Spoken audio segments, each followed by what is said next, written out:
بسم اللہ الرحمن الرحیم۔ چھوٹا سا اللہ کے بارے میں تعارف کیا کہ اللہ سبحانہ و تعالیٰ کو جاننا ہم سب کا حق اور ہم سب کا فرض بنتا ہے۔ اللہ تعالیٰ نے ہمیں کیوں پیدا کیا؟ اللہ نے ہمیں اپنی عبادت کے لیے پیدا کیا، اور اس کی عبادت کا حق اس وقت تک ادا نہیں ہو سکتا جب تک ہم اپنے رب کو پہچان نہ لیں۔ حضرت مجاہد رحمۃ اللہ علیہ فرماتے ہیں کہ عبادت کی بھی اصل روح اللہ کی معرفت ہے۔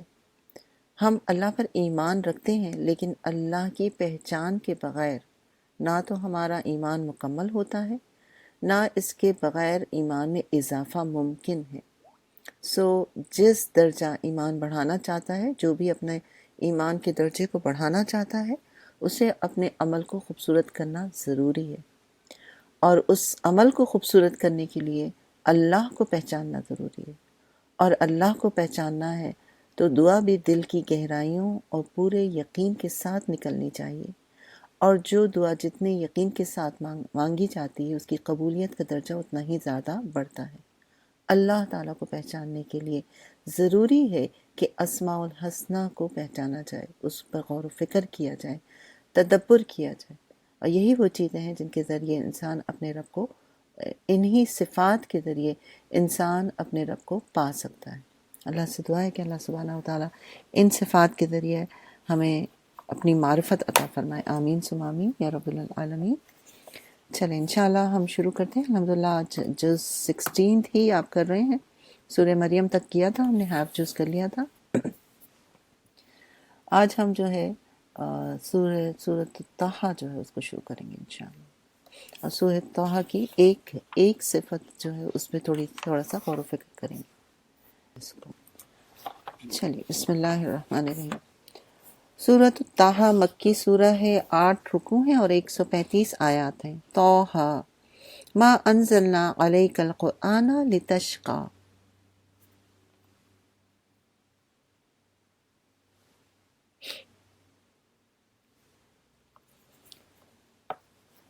طٰہٰ، ہم نے یہ قرآن تم پر اس لیے نازل نہیں کیا کہ تم مصیبت میں پڑ جاؤ، یہ تو ایک یاد دہانی ہے ہر اس شخص کے لیے جو ڈرے۔ نازل کیا گیا اس ذات کی طرف جس نے پیدا کیا ہے زمین کو اور بلند آسمانوں کو۔ وہ رحمان تخت سلطنت پر جلوہ فرما ہے، مالک ہے ان سب چیزوں کا جو آسمانوں اور زمین میں ہے، اور جو زمین اور آسمان کے درمیان ہے، اور جو مٹی کے نیچے ہیں۔ تم چاہے اپنی بات پکار کر کہو، وہ تو چپکے سے کہی ہوئی بات بلکہ اس سے مخفی تر بات بھی جانتا ہے۔ وہ اللہ ہے، اس کے سوا کوئی خدا نہیں، اس کے لیے بہترین نام ہے، لہ الاسماء الحسنی۔ اور تمہیں کوئی موسیٰ کی خبر بھی پہنچی ہے جبکہ اس نے ایک آگ دیکھی اور اپنے گھر والوں سے کہا کہ ذرا ٹھہرو، میں نے ایک آگ دیکھی ہے، شاید کہ تمہارے لیے ایک آدھ انگارہ لے آؤں، یا اس آگ پر مجھے کوئی رہنمائی مل جائے۔ وہاں پہنچا تو پکارا گیا، اے موسیٰ میں تیرا رب ہوں، جوتیاں اتار دو، تو وادی مقدس طویٰ میں ہے، اور میں نے تجھ کو چن لیا ہے۔ سن جو کچھ وہی کیا جاتا ہے، میں ہی اللہ ہوں، میرے سوا کوئی خدا نہیں، بس تو میری بندگی کر اور میری یاد کے لیے نماز قائم کر۔ قیامت کی گھڑی ضرور آنے والی ہے، میں اس وقت کو مخفی رکھنا چاہتا ہوں تاکہ ہر نفس اپنی کوشش کے مطابق بدلا پائے۔ بس کوئی ایسا شخص جو اس پر ایمان نہیں لاتا اور اپنی خواہش نفس کا بندہ بن گیا، تجھ کو اس گھڑی کی فکر سے نہ روک دے، ورنہ تو ہلاکت میں پڑ جائے گا۔ اے موسیٰ، یہ تیرے ہاتھ میں کیا ہے؟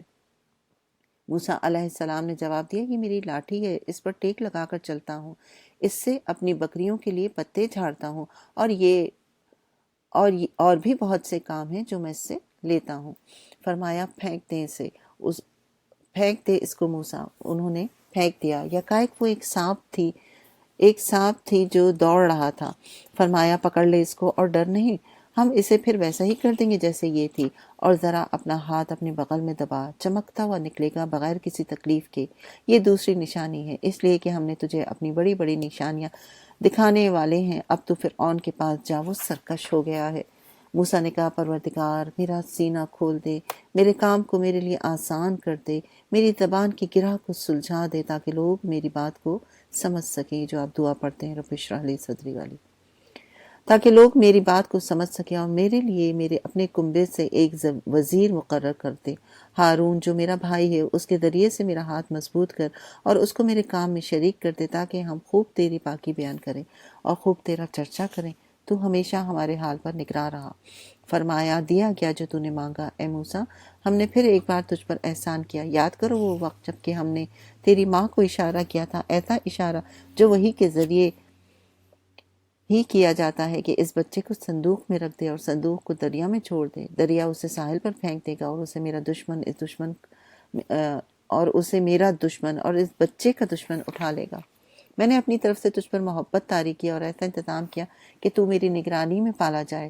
یاد کر جب کہ تیری بہن چل رہی تھی، پھر جا کر کہتی میں تمہیں اس کا پتہ دوں گا جو اس بچے کی پرورش اچھی طرح کرے گی۔ اس طرح ہم نے تجھے پھر تیری ماں کے پاس پہنچا دیا تاکہ اس کی آنکھ ٹھنڈی رہے اور وہ رنجیدہ نہ ہو۔ اور یہ بھی یاد کر کہ تو نے ایک شخص کو قتل کیا تھا، ہم نے تجھے اس پھندے سے نکالا اور تجھے مختلف آزمائشوں سے گزارا اور تو مدین کے لوگوں میں کئی سال ٹھہرا رہا۔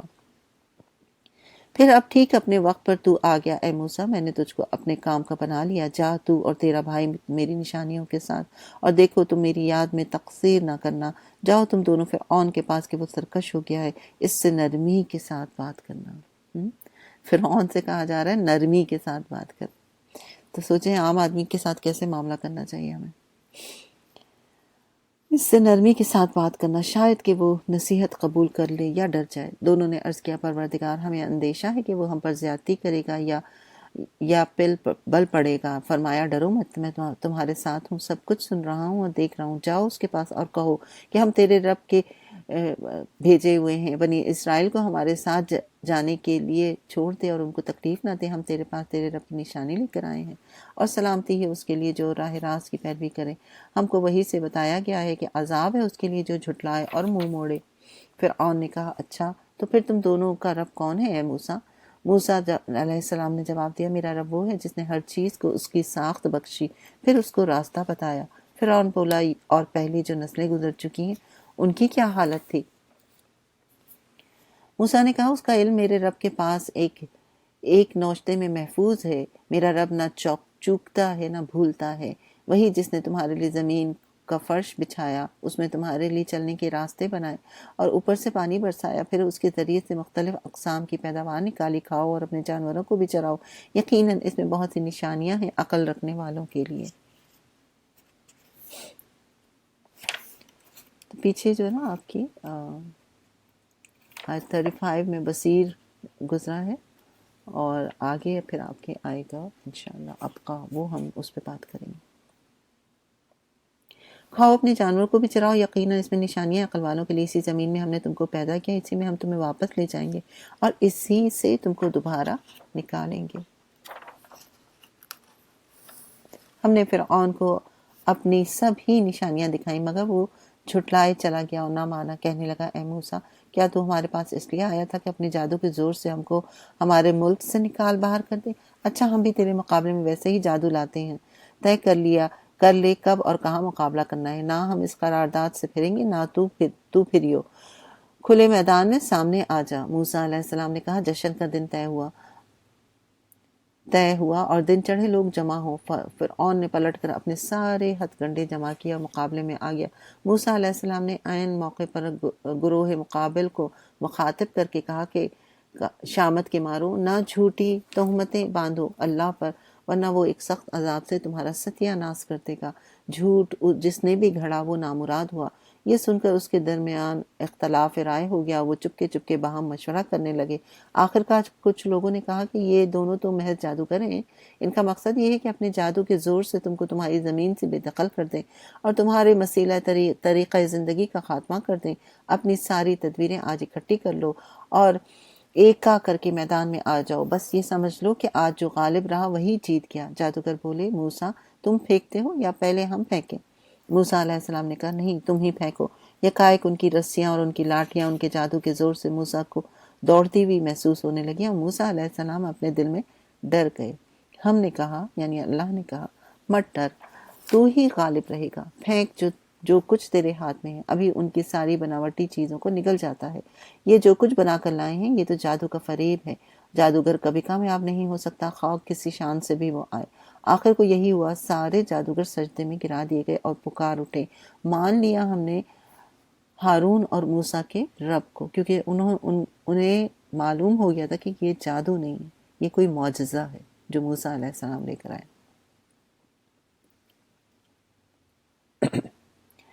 فرعون نے کہا، ایمان لے آئے قبل اس کے کہ میں تمہیں اس کی اجازت دیتا۔ کیا ہو گیا ہے کہ یہ تمہارا ہو گیا ہے،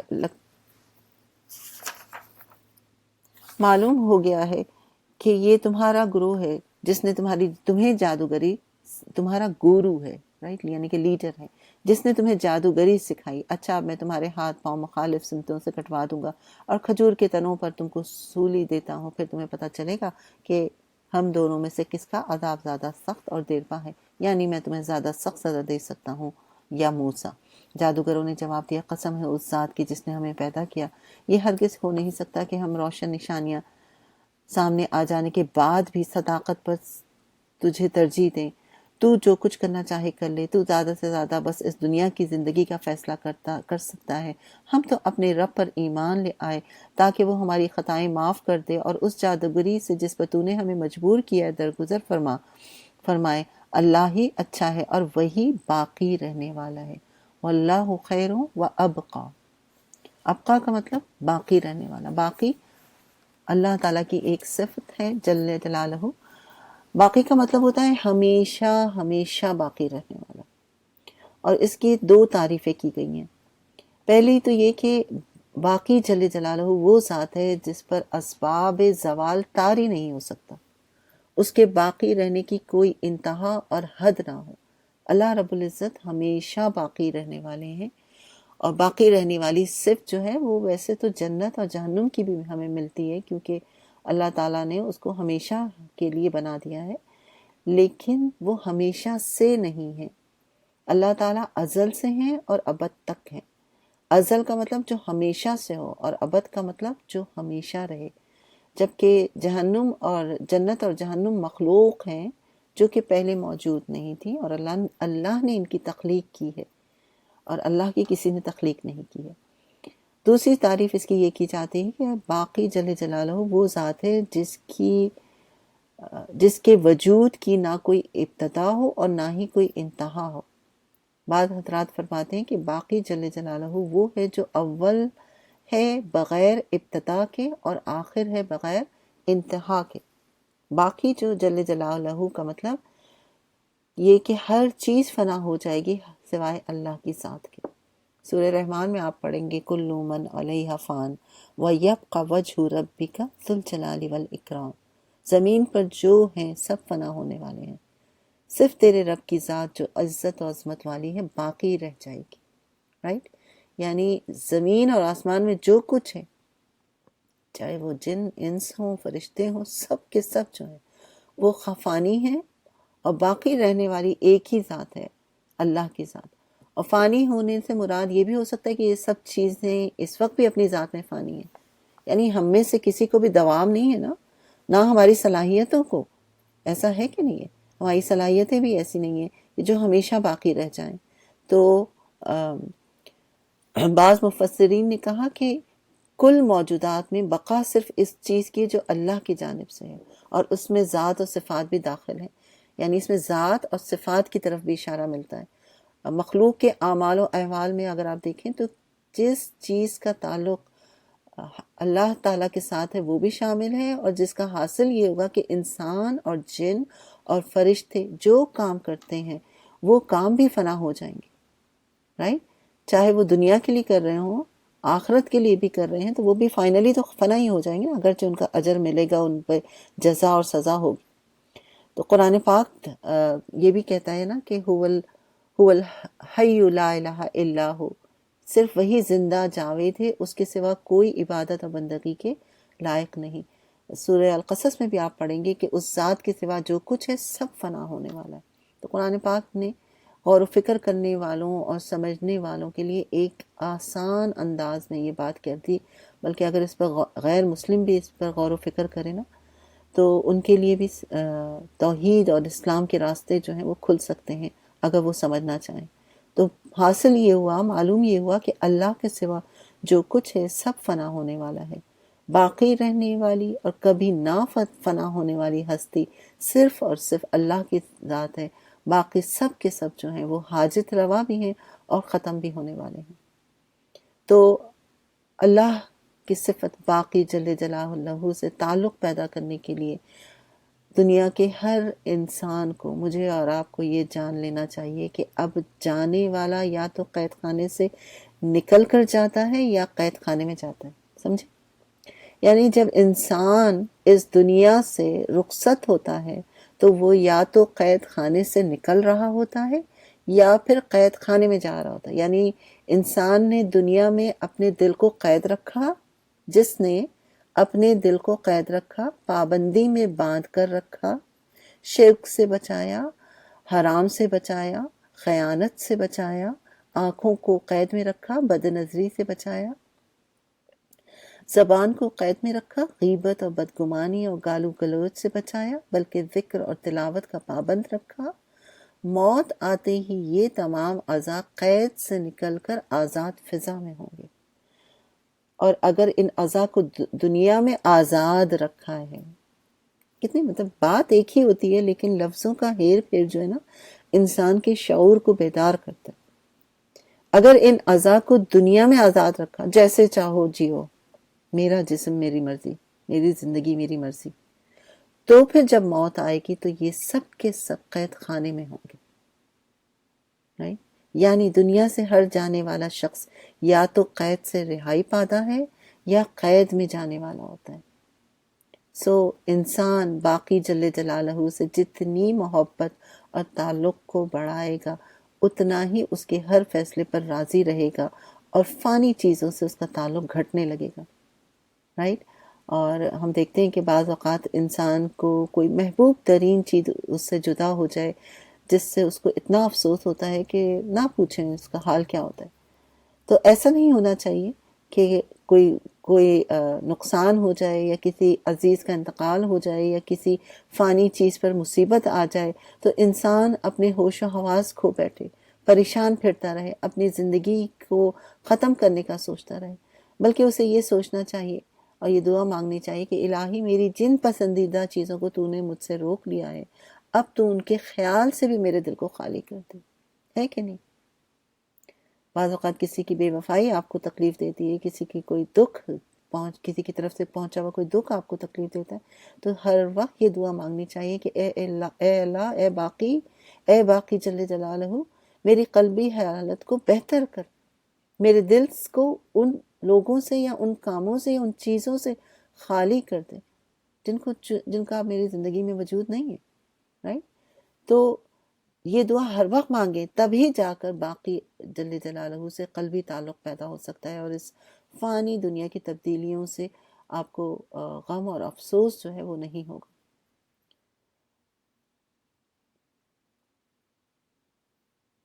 کسی نے بہت خوبصورت انداز میں کہا کہ کہو دل سے کہ فرصت عمر ہے کم، جو دلا تو اللہ ہی کو یاد دلا، رائٹ؟ یعنی دنیا کی چیزوں پر غم اور افسوس کرنے سے بہتر ہے اللہ کو یاد کیا جائے۔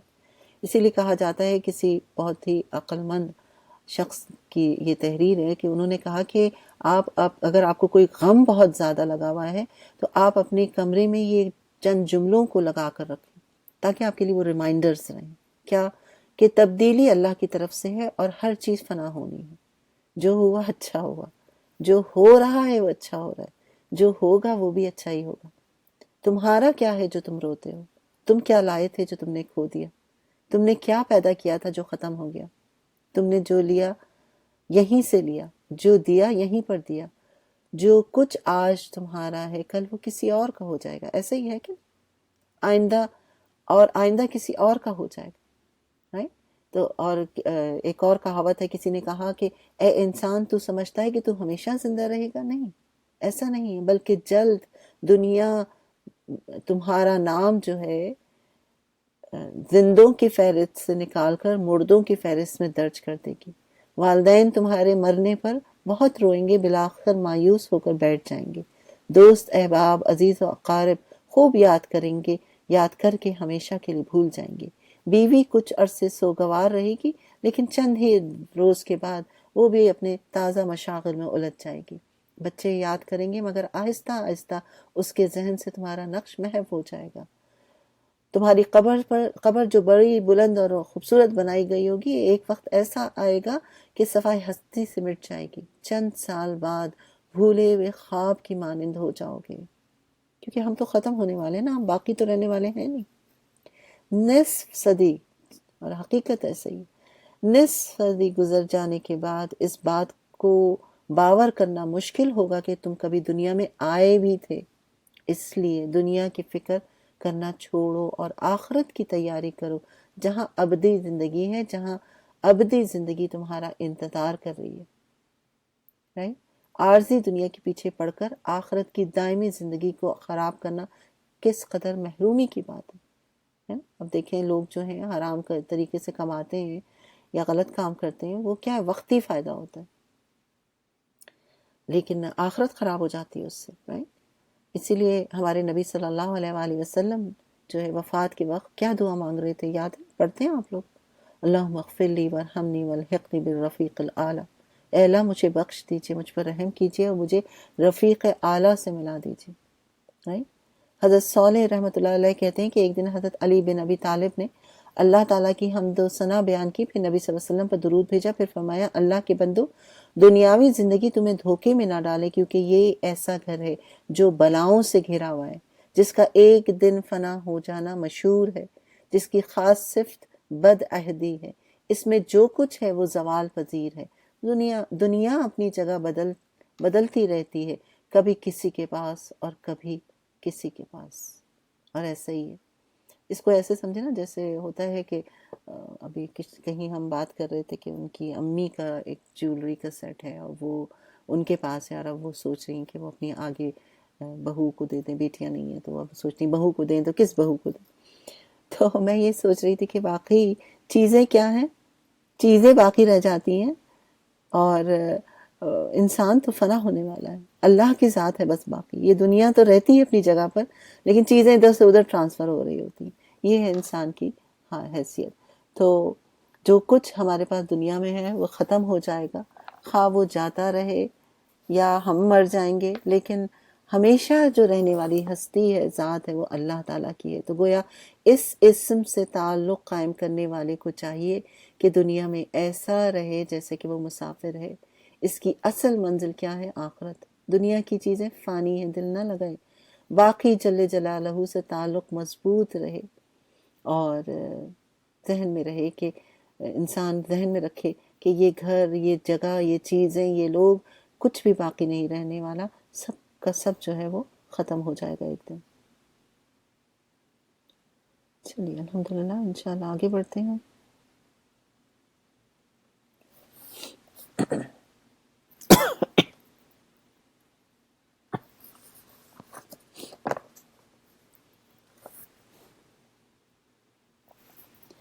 حقیقت یہ ہے کہ جو مجرم بن کر اپنے رب کے حضور حاضر ہوگا، اس کے لیے جہنم ہے جس میں نہ جیے گا نہ مرے گا، اور جو اس کے حضور مومن کی حیثیت سے حاضر ہوگا جس نے نیک عمل کیے ہوں گے، ایسے سب لوگوں کے لیے بلند درجے ہیں، سدا بہار باغ ہیں جن کے نیچے نہریں بہ رہی ہیں، جس میں وہ ہمیشہ رہیں گے۔ یہ جزا ہے اس شخص کی جو پاکیزگی اختیار کرے۔ ہم نے موسیٰ پر وحی کی کہ اب رات ہو رات میرے بندوں کو لے کر چل پڑے اور ان کے لیے سمندر میں سے سوکھی سڑک بنا لے، تجھے کسی کے تعاقب کا ذرا خوف نہ ہو اور نہ سمندر کے بیچ سے گزرتے ہوئے ڈر لگے۔ پیچھے سے فرعون اپنا لشکر لے کر پہنچا اور پھر سمندر ان پر چھا گیا جیسے کہ چھا جانے کا حق تھا۔ فرعون نے اپنی قوم کو گمراہی میں کیا تھا، کوئی صحیح رہنمائی نہیں کی تھی۔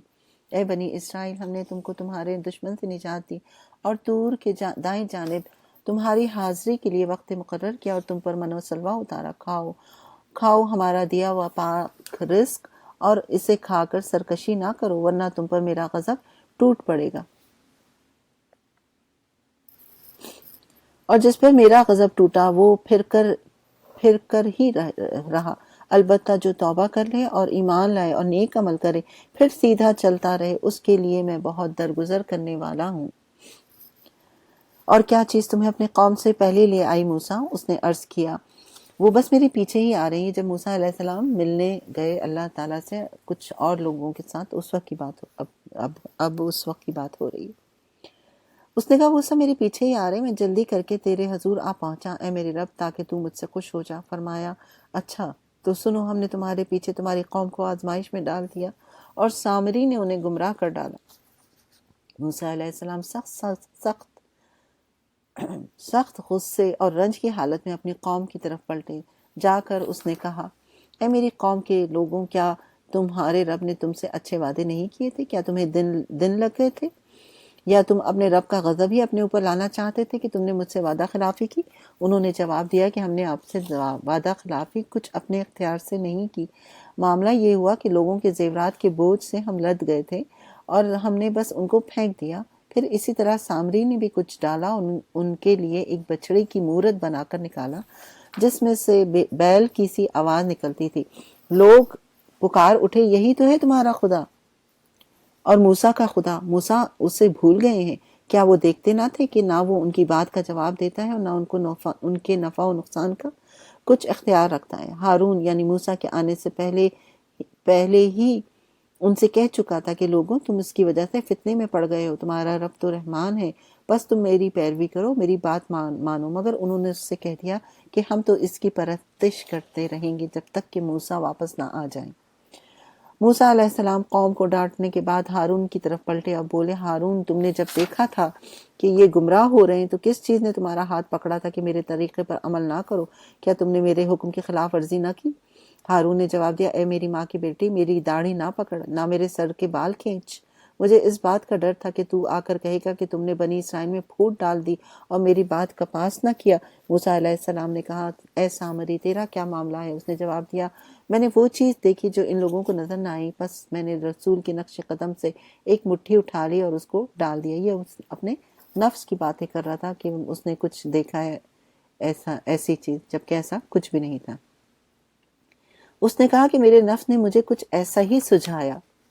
موسیٰ نے کہا، اچھا تو جا، اب زندگی بھر تجھے یہی پکارتے رہنا ہوگا کہ مجھے نہ چھونا، اور تیرے لیے باس پرس کی ایک وقت مقرر ہے جو تجھ سے ہرگز نہ ٹلے گی۔ اور دیکھ اپنے اس خدا کو جس پر تو ریجا ہوا ہے، پر اب ہم اسے جلا ڈالیں گے اور ریزہ ریزہ کر کے دریا میں بہا دیں گے۔ لوگوں تمہارا خدا تو بس ایک ہی اللہ ہے جس کے سوا کوئی اور خدا نہیں، ہر چیز پر اس کا علم حاوی ہے۔ اے محمد اس طرح ہم پچھلے گزرے ہوئے حالات کی خبریں تم کو سناتے ہیں، اور ہم نے خاص اپنے ہاں تم کو ایک ذکر عطا فرمایا ہے۔ جو کوئی اس سے منہ موڑے گا وہ قیامت کے روز سخت بار گناہ اٹھائے گا، اور ایسے سب لوگ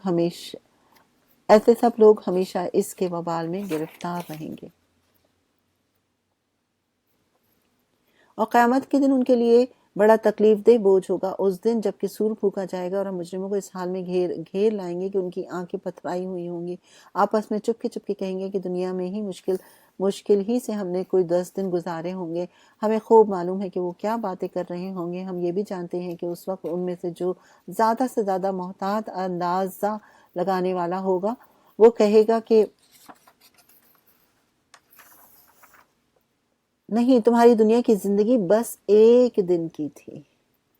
یہ لوگ تم سے پوچھتے ہیں کہ آخر اس دن یہ پہاڑ کہاں چلے گئے؟ کہو میرا رب ان کو دھول بنا کر اڑا دے گا اور زمین کو ایسا ہموار چٹیل میدان بنا دے گا کہ اس میں تم کوئی بل اور سلوٹ نہ دیکھو گے۔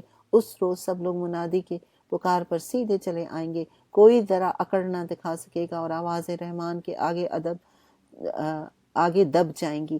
ایک سرسراہٹ کے سوا تم کچھ نہ سنو گے۔ اس روز شفاعت کارگر نہ ہوگی الا یہ کہ کسی کو رحمان اس کی اجازت دیں اور اس کی بات سننا پسند کریں۔ وہ لوگوں کا اگلا پچھلا سب حال جانتا ہے اور دوسروں کو اس کا پورا علم نہیں ہے۔ لوگوں کے سر اس حی القیوم کے آگے جھک جائیں گے۔ نامراد ہوگا جو اس وقت کسی ظلم کا بار گناہ اٹھائے ہوگا، یا اور کسی ظلم یا حق تلفی کا خطرہ نہ ہوگا اس شخص کو جو نیک عمل کرے اور اس کے ساتھ وہ مومن بھی ہو۔ اور اے محمد اس طرح ہم نے اسے قرآن عربی بنا کر نازل کیا اور اس میں طرح طرح سے تنبیہات کی ہیں، شاید کہ یہ لوگ کجروی سے بچیں یا اس میں کچھ ہوش کے آثار اس کی بدولت پیدا ہوں۔ پس بالا و برتر ہے اللہ بادشاہ حقیقی، اور دیکھو قرآن پڑھنے میں جلدی نہ کرو جب تک کہ تمہاری طرف اس کی وہی تکمیل تک نہ پہنچ جائے، اور دعا کرو کہ اے پروردگار مجھے مزید علم عطا فرما، کیونکہ نبی صلی اللہ علیہ وسلم کو یہ ڈر ہوتا تھا کہ وہ کہیں بھول نہ جائیں، اس لیے وہ جلدی جلدی پڑھتے تھے۔ تو اللہ تعالیٰ نے کہا کہ یہ میرے ذمہ، آپ فکر نہ کریں، آپ بھولیں گے نہیں، لیکن آپ دعا ضرور کریں، اور دعا سکھائی گئی کیا؟ ربی زدنی علما۔ ہم نے اس سے پہلے آدم کو ایک حکم دیا تھا مگر وہ بھول گیا اور ہم نے اس میں عزم نہ پایا۔ یاد کرو وہ وقت جب ہم نے فرشتوں سے کہا تھا کہ آدم کو سجدہ کرو، وہ سب تو سجدہ کر گئے مگر ایک ابلیس تھا، انکار کر بیٹھا۔ اس پر ہم نے آدم سے کہا دیکھو یہ تمہارا اور تمہاری بیوی کا دشمن ہے، ایسا نہ ہو کہ یہ تمہیں جنت سے نکلوا دے اور تم مصیبت میں پڑ جاؤ۔ یہاں تو تمہیں یہ آسائشیں حاصل ہیں کہ نہ بھوکے ننگے رہتے ہو، نہ پیاس اور دھوپ تمہیں ستاتی ہے۔ لیکن شیطان نے اس کو پھسلایا، کہنے لگا آدم بتاؤ تمہیں وہ درخت جس سے ابدی زندگی اور لازوال سلطنت حاصل ہوتی ہے۔ آخر کار دونوں میاں بیوی اس درخت کا پھل کھا گئے۔ نتیجہ یہ ہوا کہ فوراً ہی ان کے ستر ایک دوسرے کے آگے کھل گئے اور لگے دونوں اپنے آپ کو جنت کے پتوں سے ڈھانکنے۔ آدم علیہ السلام نے اپنے رب کی نافرمانی کی اور راہ راست سے بھٹک گئے، پھر اس کے رب نے اسے برگزیدہ کیا اور اس کی توبہ قبول کر لی، اسے ہدایت بخشی اور فرمایا تم دونوں فریق یعنی انسان اور شیطان یہاں سے اتر جاؤ، تم ایک دوسرے کے دشمن رہو گے۔ اب اگر میری طرف سے تمہیں کوئی ہدایت پہنچے تو جو کوئی میری اس ہدایت کی پیروی کرے گا وہ نہ بھٹکے گا، نہ بدبختی میں مبتلا ہوگا، اور جو میرے ذکر سے نصیحت موڑے گا اس کے لیے دنیا میں تنگ زندگی ہوگی، اور قیامت کے روز ہم اسے اٹھائیں گے، اندھا اٹھائیں گے۔ وہ کہے گا پروردگار دنیا میں تو میں آنکھوں والا تھا، یہاں مجھے کیوں اندھا اٹھایا گیا؟ اللہ تعالیٰ فرمائیں گے ہاں اسی طرح تو ہماری آیات کو جب کہ وہ تیرے پاس آئی تھی تو نے بھلا دیا۔ سخت آیت ہے نا یہ۔ اسی طرح آج تو بھلایا جا رہا ہے۔ اس طرح ہم حد سے گزرنے والے اور اپنے رب کی آیات نہ ماننے والوں کو دنیا میں بدلہ دیتے ہیں، اور آخرت کا عذاب زیادہ سخت اور زیادہ دیر پا ہے۔ پھر کیا ان لوگوں کو تاریخ کے سبق سے کوئی ہدایت نہ ملی کہ ان سے پہلے کئی قوموں کو ہم ہلاک کر چکے ہیں جن کی بستیوں میں آج یہ چلتے پھرتے ہیں؟ در حقیقت اس میں بہت سی نشانیاں ہیں ان لوگوں کے لیے جو عقل سلیم رکھتے ہیں۔ اگر تیرے رب کی طرف سے پہلے ایک بات طے نہ کی گئی ہوتی اور مہلت کی ایک مدت مقرر نہ کی جا چکی ہوتی تو ضرور ان کا بھی فیصلہ چکا دیا جاتا۔ بس اے محمد جو باتیں یہ لوگ بناتے ہیں ان پر صبر کرو اور اپنے رب کی حمد و ثنا کے ساتھ اس کی تسبیح کرو۔ سورج نکلنے سے پہلے اور غروب ہونے سے پہلے اور رات کے اوقات میں بھی تسبیح کرو، ان کے کناروں پر بھی شاید کہ تم راضی ہو جاؤ اور نگاہ اٹھا کر بھی نہ دیکھو دنیاوی زندگی کی اس شان و شوکت کو جو ہم نے ان میں مختلف قسم کے لوگوں کو دے رکھی ہے، وہ تو ہم نے انہیں آزمائش میں ڈالنے کے لیے دی ہے۔ سارا مال و متاع جو ہے جس کے پیچھے ہم بھاگ رہے ہوتے ہیں وہ کیا ہے؟ آزمائش ہے۔ اور یہاں پر نماز کے سارے اوقات جو ہیں وہ بتائے گئے ہیں، فجر، ظہر، عصر، مغرب، عشاء، ٹھیک ہے۔ وہ تو ہم نے انہیں آزمائش میں ڈالنے کے لیے دی، اور تیرے رب کا دیا ہوا رزق حلال ہی بہتر اور پائیدار ہے۔ اپنے اہل و عیال کو نماز کی تلقین کرو، خود بھی اس کی پابندی رکھو۔ ہم تم سے کوئی رزق نہیں چاہتے، رزق تو ہم تمہیں دے رہے ہیں، اور انجام کی بھلائی تقوی ہی کے لیے ہے۔ وہ کہتے ہیں کہ یہ شخص اپنے رب کی طرف سے کوئی معجزہ کیوں نہیں لاتا؟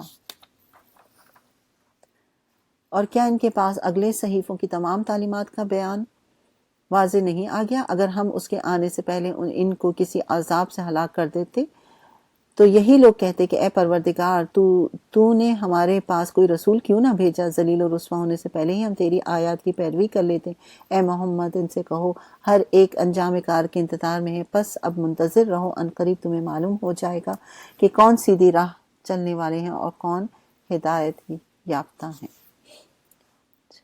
یہ آپ کی سورہ بھی مکمل ہوئی اور آپ کا جز بھی مکمل ہوا، اور اس جز میں آپ نے ابقا کو دیکھا، اور اس میں بصیر کی صفت جو ہے وہ بھی یہاں آ چکی ہے۔ آگے دیکھتے ہیں نیکسٹ سورہ انبیاء شروع کرتے ہیں۔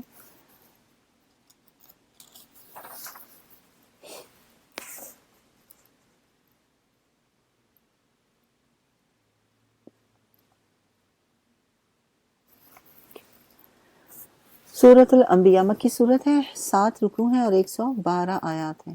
بسم اللہ الرحمن الرحیم۔ اقترب للناس حسابهم وهم فی غفلۃ معرضون، قریب آ گیا ہے لوگوں کے لیے حساب کا وقت اور وہ ہیں کہ غفلت میں منہ موڑے ہوئے ہیں۔ ان کے پاس جو تازہ نصیحت بھی ان کے رب کی طرف سے آتی ہے اس کو بتکلف سنتے ہیں اور کھیل میں پڑے رہتے ہیں، دل ان کی دوسری ہی فکروں میں منہمک ہیں۔ اور ظالم آپس میں سرگوشیاں کرتے ہیں کہ یہ شخص آخر تم جیسا ایک بشر ہی تو ہے، پھر کیا تم آنکھوں دیکھتے جادو کے پھندے میں پھنس جاؤ گے؟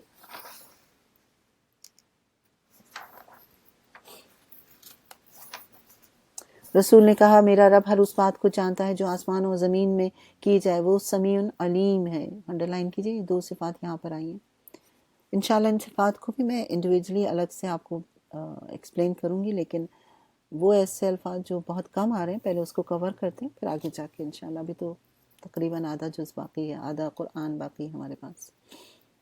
وَهُوَ السَّمِيعُ الْعَلِيمُ، وہ کہتے ہیں بلکہ یہ پراگندہ خواب ہے، بلکہ یہ اس کی من گھڑت ہے، بلکہ یہ شخص شاعر ہے، ورنہ یہ لائے کوئی نشانی، جس طرح پرانے زمانے کے رسول نشانیوں کے ساتھ بھیجے گئے، حالانکہ ان سے پہلے کوئی بستی بھی جسے ہم نے ہلاک کیا ایمان نہ لائی، اب کیا یہ ایمان لائیں گے؟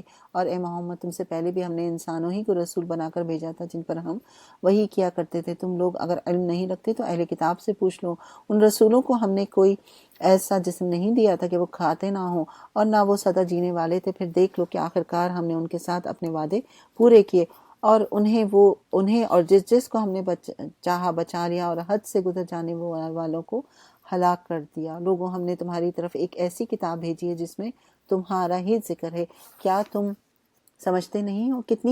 کتنی ہی ظالم بستیاں ہیں جن کو ہم نے پیس کر رکھ دیا، ان کے بعد دوسری قوم کسی قوم کو اٹھایا، پھر جب ان کو ہمارا عذاب محسوس ہوا تو لگے وہاں سے بھاگنے، کہا گیا بھاگو نہیں، جاؤ اپنے انہی گھروں اور عیش کے سامانوں میں جن کے اندر تم چین کر رہے تھے، شاید کہ تم سے پوچھا جائے، کہنے لگے ہائے ہماری کم بختی، بے شک ہم خطاوار تھے، اور وہ یہی پکار رہے تھے، یہاں تک کہ ہم نے ان کو کھلیان کر دیا، زندگی کا ہر شرارہ تک نہ ان میں رہا، یعنی زندگی کی کوئی بھی رمق ان میں نہیں رہی۔ ہم نے اس آسمان اور زمین کو اور جو کچھ بھی ان میں ہے کچھ کھیل کے طور پر نہیں بنایا، اگر ہم کوئی کھلونا بنانا چاہتے اور بس یہی کچھ ہمیں کرنا ہوتا تو اپنے ہی پاس کر لیتے، مگر ہم تو باطل پر حق کی چوٹ لگاتے ہیں جو اس کا سر توڑ دیتی ہے اور وہ دیکھتے دیکھتے مٹ جاتا ہے، اور تمہارے لیے تباہی ہے ان باتوں کی وجہ سے جو تم بناتے ہو۔ زمین اور آسمان میں جو مخلوق بھی ہے اللہ کی، اور جو فرشتے اس کے پاس ہیں، وہ اپنے آپ کو بڑا سمجھ کر اس کی بندگی سے سرتابی کرتے ہیں اور ناملول ہوتے ہیں، شب و روز اس کی تسبیح کرتے ہیں، دم نہیں لیتے، یعنی نان اسٹاپ اللہ تعالیٰ کی تسبیح کرتے رہتے ہیں۔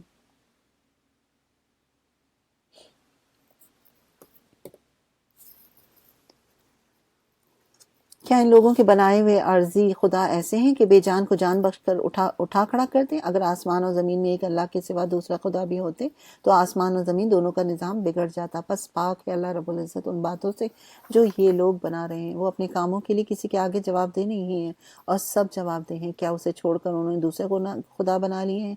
اے محمد ان سے کہو کہ لاؤ اپنی دلیل، یہ کتاب بھی موجود ہے جس میں میرے دور کے لوگوں کے لیے نصیحت ہے، اور وہ کتابیں بھی موجود ہیں جن میں مجھ سے پہلے لوگوں کے لیے نصیحت تھی، مگر ان میں سے اکثر لوگ حقیقت سے بے خبر ہیں، اس لیے منہ موڑے ہوئے ہیں۔ ہم نے تم سے پہلے جو رسول بھی بھیجا اس کو یہی وحی کی کہ میرے سوا کوئی خدا نہیں، بس تم لوگ میری ہی بندگی کرو۔ یہ کہتے ہیں رحمان اولاد رکھتا ہے، یہاں پر اللہ تعالیٰ کی صفت جو ہے رحمان بھی آئی ہے۔ سبحان اللہ، وہ تو بڑے ہیں جنہیں سبحان اللہ، وہ تو بندے ہیں جنہیں عزت دی گئی، اس کے حضور بڑھ کر نہیں بولتے، پس اس کے حکم پر عمل کر رہے ہیں۔ جو کچھ ان کے سامنے ہے اس سے بھی وہ جانتا ہے، جو کچھ ان سے اوجھل ہے اس سے بھی وہ باخبر ہے۔ وہ کسی کی سفارش نہیں کرتے بجز اس کے جس کے حق میں سفارش سننے پر اللہ راضی ہو، اور وہ اس کے خوف سے ڈرتے رہتے ہیں۔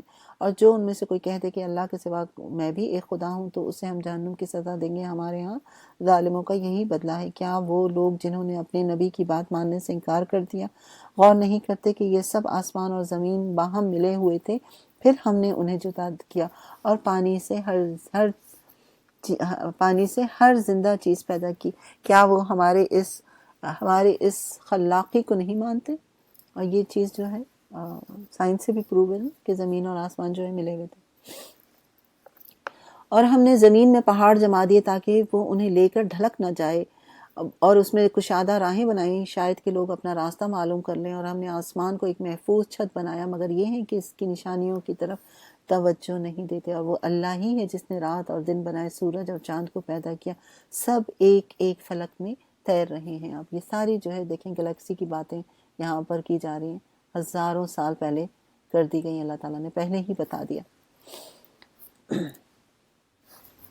اور اے محمد ہمیشگی تو ہم نے تم سے پہلے بھی کسی انسان کے لیے نہیں رکھی، اگر تم مر گئے تو کیا یہ لوگ ہمیشہ جیتے رہیں گے؟ ہر جاندار کو موت کا مزہ چکھنا ہے، اور ہم اچھے اور برے حالات میں ڈال کر تم سب کی آزمائش کر رہے ہیں، آخر کار تمہیں ہماری ہی طرف پلٹنا ہے۔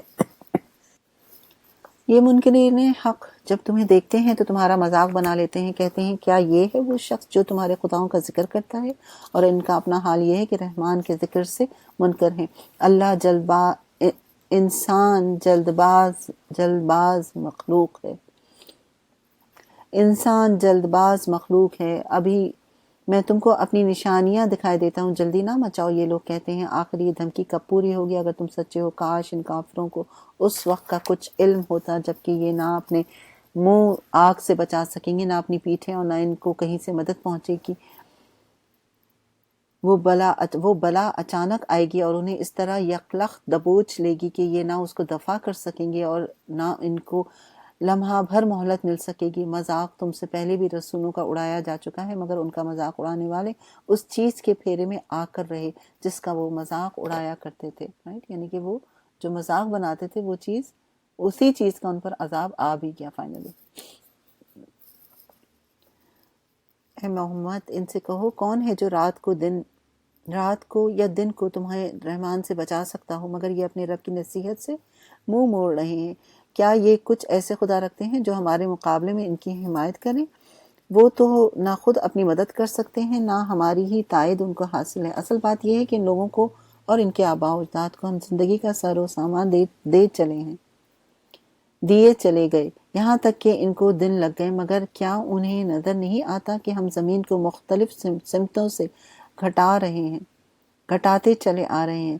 پھر کیا یہ غالب آ جائیں گی؟ ان سے کہہ دو میں تو وحی کی بنا پر تمہیں متنبع کر رہا ہوں، مگر بہرے پکار کو نہیں سنا کرتے جبکہ انہیں خبردار کیا جائے۔ اور اگر تیرے رب کا عذاب ذرا سا انہیں چھو جائے تو ابھی چیخ اٹھیں کہ ہائے ہماری کمبختی، بے شک ہم خطاوار تھے۔ قیامت کے روز ہم ٹھیک تولنے والے ترازو رکھ دیں گے، پھر کسی شخص پر ذرہ برابر ظلم نہ ہوگا، جس کا رائی کے دانے کے برابر بھی کچھ کیا دھرا ہوگا وہ ہم سامنے لے آئیں گے، اور حساب لگانے کے لیے ہم کافی ہیں۔ پہلے ہم موسیٰ اور ہارون کو فرقان اور روشنی اور ذکر عطا کر چکے ہیں، ان متقی لوگوں کی بھلائی کے لیے جو بے دیکھے اپنے رب سے ڈرے اور جن کو حساب کی اس گھڑی کا کھٹکا لگا ہو۔ اور اب یہ بابرکت ذکر ہم نے تمہارے لیے نازل کیا، پھر کیا تم اس کو قبول کرنے سے انکاری ہو؟ اس سے بھی پہلے ہم نے ابراہیم کو اس کی ہوش مندی بخشی تھی اور ہم اس کو خوب جانتے تھے۔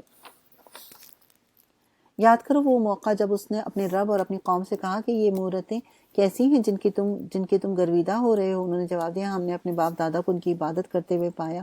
اس نے کہا تم بھی گمراہ ہو، تمہارے باپ دادا بھی سری گمراہی میں پڑے ہوئے تھے۔ انہوں نے کہا کیا تم ہمارے سامنے اپنی اصلی خیالات پیش کر رہا ہے یا مذاق کرتا ہے؟ اس نے جواب دیا نہیں، بلکہ فی الواقع تمہارا رب وہی ہے جو زمین اور آسمان کا رب اور ان کو پیدا کرنے والا ہے۔ اس پر میں تمہارے سامنے گواہی دیتا ہوں، اللہ کی قسم ہے تمہاری غیر موجودگی میں ضرور تمہارے بتوں کی خبر لوں گا۔ چنانچہ اس نے ان کو ٹکڑے ٹکڑے کر دیا اور صرف ان کے بڑے کو چھوڑ دیا تاکہ شاید وہ اس کی طرف رجوع کریں۔ انہوں نے آ کر بتوں کا یہ حال دیکھا تو کہنے لگے ہمارے خداؤں کا یہ حال کس نے کر دیا؟ بڑا ہی کوئی ظالم ہے۔ بعض لوگ بولے ہم نے ایک نوجوان کو ان کا ذکر کرتے سنا تھا جس کا نام ابراہیم ہے۔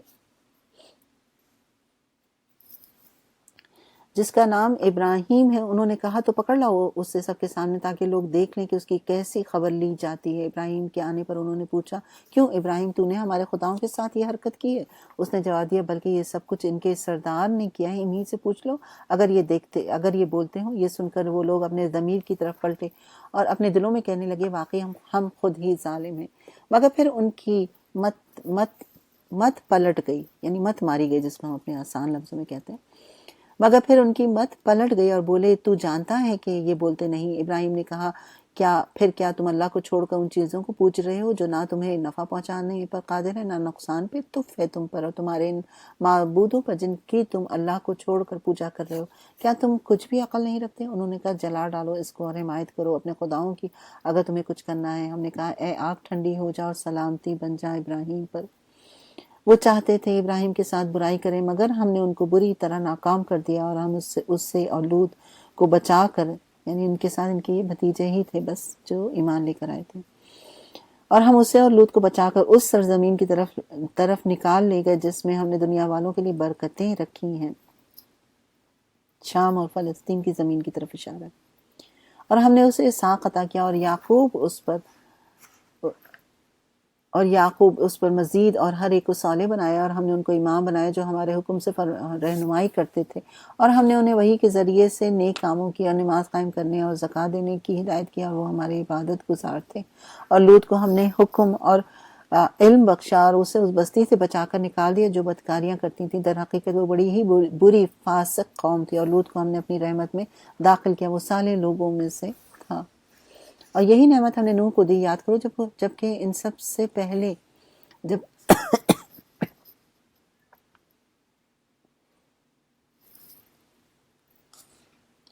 یاد کرو کہ جب ان سب سے پہلے اس نے ہمیں پکارا، ہم نے اس کی دعا قبول کی اور اسے اور اس کے گھر والوں کو کرب عظیم سے نجات دی۔ اس قوم کے مقابلے میں اس کی مدد کی جس نے ہماری آیات کو جھٹلا دیا تھا۔ وہ بڑے برے لوگ تھے، پس ہم نے ان سب کو غرق کر دیا۔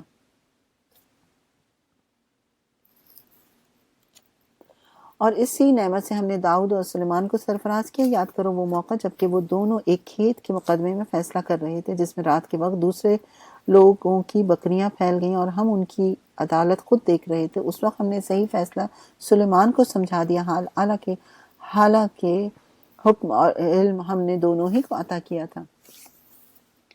داؤد کے ساتھ ہم نے پہاڑوں اور پرندوں کو مسخر کر دیا تھا جو تسبیح کرتے تھے۔ اس فعل کے کرنے والے ہم ہی تھے، اور ہم نے اس کو تمہارے فائدے کے لیے درے بنانے کی صنعت سکھا دی تھی تاکہ تم کو ایک دوسرے کی مار سے بچا سکے۔ یعنی داؤد علیہ السلام کے لیے لوہا جو ہے موم کی طرح نرم کر دیا گیا تھا۔ پھر کیا تم شکر گزار ہو؟ اور سلیمان کے لیے ہم نے تیز ہوا کو مسخر کیا اور جو اس کے حکم سے اس سرزمین کی طرف چلتی تھی جس میں ہم نے برکتیں رکھی تھی۔ ہم ہر چیز کا علم رکھنے والے تھے، اور شیاطین میں سے ہم نے ایسے بہت سوں کو اس کا تابع بنا دیا تھا جو اس کے لیے غوطے لگاتے اور اس کے سوا دوسرے کام کرتے تھے۔ ان سب کے نگراں ہم ہی تھے۔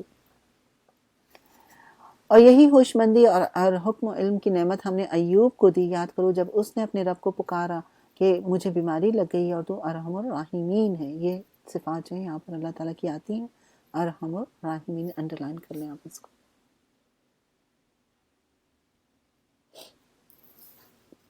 یاد کرو جب اس نے اپنے رب کو پکارا مجھے بیماری لگ گئی ہے اور تو ارحم الراحمین ہے۔ ہم نے اس کی دعا قبول کی اور جو تکلیف اسے تھی اس کو دور کیا، اور صرف اس کے اہل و عیال ہی اس کو نہیں دیے بلکہ ان کے ساتھ اتنے ہی اور بھی دیے اپنی خاص رحمت کے طور پر، اس لیے کہ یہ ایک سبق ہو عبادت گزاروں کے لیے۔ اور یہی نعمت اسماعیل اور ادریس اور ذوالکفل کو دی، اور یہ سب صابر لوگ تھے، اور ان کو ہم نے اپنی رحمت میں داخل کیا کہ وہ صالح میں سے تھے۔ اور مچھلی والے کو ہم نے نوازا۔ یاد کرو جبکہ وہ بگڑ کر چلا گیا تھا اور سمجھا تھا کہ ہم اس پر گرفت نہیں کریں گے، آخر کار اس نے تاریکیوں میں سے پکارا، نہیں ہے کوئی خدا مگر تو، پاک ہے تیری ذات، بے شک میں نے قصور کیا، لا الہ الا انت سبحانک انی کنت من الظالمین۔ یہ دعا جب یونس علیہ السلام مچھلی کے پیٹ میں تھے، اور ان کو مچھلی کے پیٹ میں کیوں ڈالا گیا تھا؟ کیونکہ ابھی اللہ کا حکم نہیں آیا تھا، عذاب کا تو انہیں پتہ چل گیا تھا کہ کچھ دن کی مہلت ملی ہے، لیکن ابھی اللہ کا یہ حکم نہیں ہوا تھا کہ وہ ہجرت کریں، وہ اس سے پہلے ہی چلے گئے تھے، اس وجہ سے یہ سارا واقعہ جو ہے ہوا تھا۔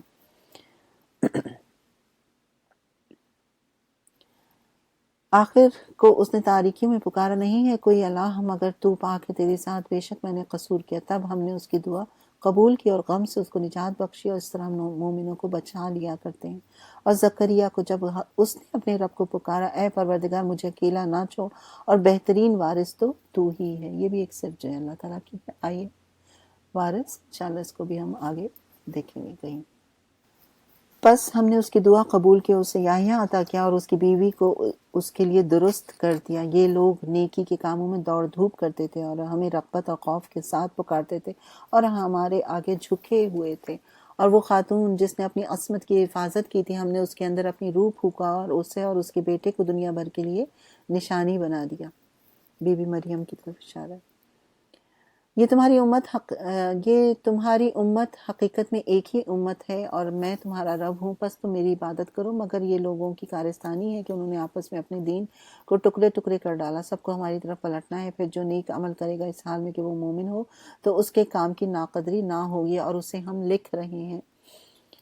اور ممکن نہیں ہے کہ جس بستی کو ہم نے ہلاک کر دیا ہو وہ پھر پلٹ سکے، یہاں تک کہ جب یاجوج ماجوج کھول دیے جائیں گے اور ہر بلندی سے وہ نکل پڑیں گے اور وعدہ برحق کے پورے ہونے کا وقت قریب آ لگے گا۔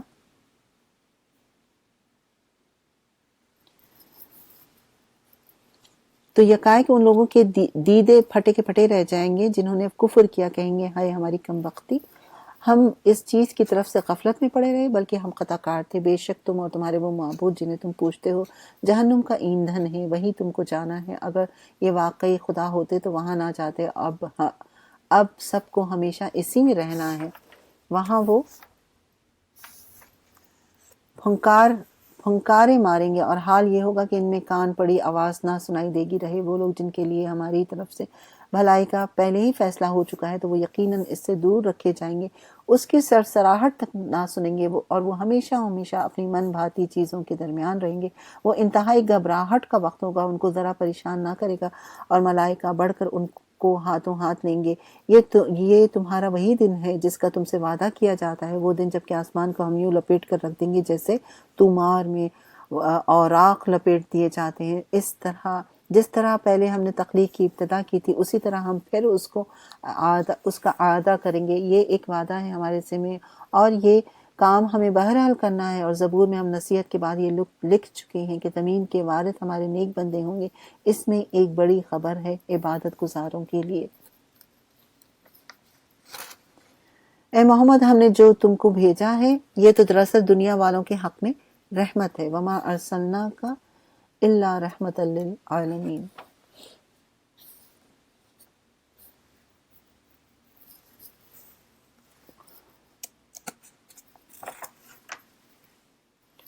ان سے کہو میرے پاس جو وحی آتی ہے وہ یہ کہ تمہارا خدا صرف ایک خدا ہے، پھر کیا تم سر اطاعت جھکاتے ہو؟ اگر وہ منہ پھیریں تو کہہ دو کہ میں نے علی الاعلان تم کو خبردار کر دیا ہے۔ اب یہ میں نہیں جانتا کہ وہ چیز جس کا تم سے وعدہ کیا جا رہا ہے قریب ہے یا دور۔ اللہ وہ باتیں جانتا ہے جو آواز بلند کی جاتی ہیں اور وہ بھی جو تم چھپا کر رکھتے ہو۔ میں تو یہ سمجھتا ہوں کہ شاید یہ دیر تمہارے لیے ایک فتنہ ہے اور تمہیں ایک خاص وقت تک کے لیے مزے کرنے کا موقع دیا جا رہا ہے۔ آخر کار رسول نے کہا، اے میرے رب، حق کے ساتھ فیصلہ کر دے اور لوگوں کو جو باتیں بناتے ہو ان کے مقابلے میں ہمارا رب رحمان ہے، ہمارے لیے مدد کا سہارا ہے۔ یہاں پر آپ کا مستعان بھی آتا ہے جو آپ نے پہلے بھی پڑھا تھا، یاد ہوگا حضرت یعقوب علیہ السلام نے ان کے بیٹے جب ان کو تنگ کر رہے تھے تو اس وقت بھی انہوں نے یہ صفت سے اللہ کو پکارا تھا، اور رحمان جو ہے، رحمان المستعان، یہ دونوں صفات جو ہیں یہاں پر آئیں۔ چلیں ایک چھوٹا سا بریک کرتے ہیں انشاءاللہ۔ الحمدللہ آپ کا آدھا جو 16 کا ہو گیا اور آدھا یہ بھی ہو گیا، اور اسماء والحسنہ سنتے ہیں، اور اس کے بعد باقیہ آدھا جو ہے وہ بھی ختم کرتے ہیں۔ بسم اللہ الرحمن الرحیم۔ سورۃ الحج۔ سورہ حج مدنی سورہ ہے، 10 رکوع ہیں اور اس میں 78 آیات ہیں۔ بسم اللہ الرحمن الرحیم۔ یا ایھا الناس اتقوا ربکم ان زلزلۃ الساعۃ شیء عظیم۔ لوگوں اپنے رب کے غضب سے بچو، حقیقت یہ ہے کہ قیامت کا زلزلہ بڑی ہولناک چیز ہے۔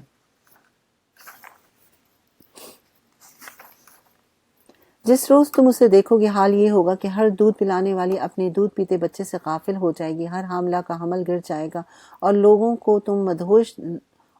تم کو مدہوش نظر آئیں گے، حالانکہ وہ نشے میں نہیں ہوں گے، بلکہ اللہ کا عذاب ہی کچھ ایسا سخت ہوگا۔ بعض لوگ ایسے ہیں جو علم کے بغیر اللہ کے بارے میں بحثیں کرتے ہیں اور ہر شیطان سرکش کی پیروی کرنے لگتے ہیں، حالانکہ اس کے تو نصیب ہی میں یہ لکھا ہے کہ جو اس کو دوست بنائے گا اسے وہ گمراہ کر کے چھوڑ دے گا اور عذاب جہنم کا راستہ دکھائے گا۔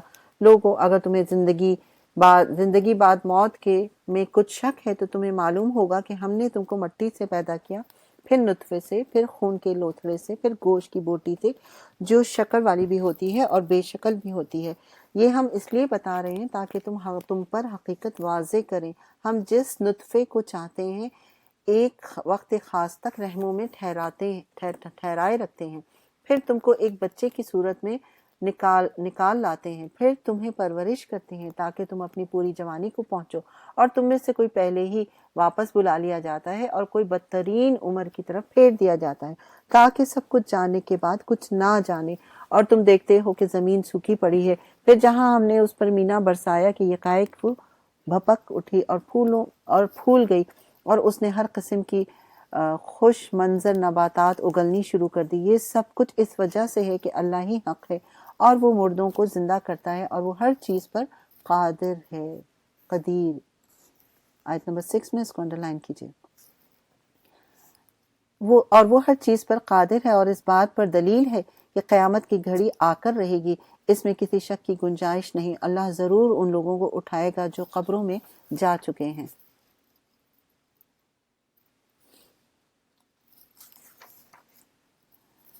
بعض اور لوگ ایسے ہیں جو کسی علم اور ہدایت اور روشنی بخشنے والی کتاب کے بغیر گردن اکڑائے ہوئے اللہ کے بارے میں جھگڑتے ہیں تاکہ لوگوں کو راہ خدا سے بھٹکا دیں۔ ایسے شخص کے لیے دنیا میں رسوائی ہے، اور قیامت کے روز اس کو ہم آگ کا مزہ چکھائیں گے۔ یہ ہے تیرا وہ مستقبل جو تیرے اپنے رب نے تیرے لیے تیار کیا ہے، ورنہ اللہ اپنے بندوں پر ظلم کرنے والا نہیں ہے۔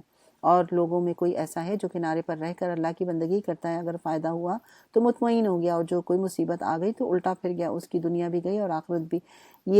یہ ہے سری خسارہ۔ پھر وہ اللہ کو چھوڑ کر ان کو پکارتا ہے جو نہ اس کو نقصان پہنچا سکتے ہیں نہ ہی فائدہ۔ یہ ہے گمراہی کی انتہا۔ وہ ان کو پکارتا ہے جن کا نقصان ان کے نفع سے قریب ترین ہے۔ بدتر ہے اس کا مولا، بدترین ہے اس کا رفیق۔ اس کے برعکس اللہ ان لوگوں کو جو ایمان لائے اور جنہوں نے نیک عمل کیے یقیناً ایسی جنتوں میں داخل کرے گا جن کے نیچے نہریں بہہ رہی ہوں گی۔ اللہ کرتا ہے جو کچھ چاہتا ہے۔ جو شخص یہ گمان رکھتا ہو کہ اللہ دنیا اور آخرت میں اس کی کوئی مدد نہ کرے گا، اسے چاہیے کہ ایک رسی کے ذریعے سے آسمان تک پہنچ کر شگاف لگائے، پھر دیکھ لی کہ آیا اس کی تدبیر کسی ایسی چیز کو رد کر سکتی ہے جو اس کو ناگوار ہے۔ ایسی ہی کھلی کھلی باتوں کے ساتھ ہم نے اس قرآن کو نازل کیا ہے، اور ہدایت اللہ جسے چاہتا ہے دیتا ہے۔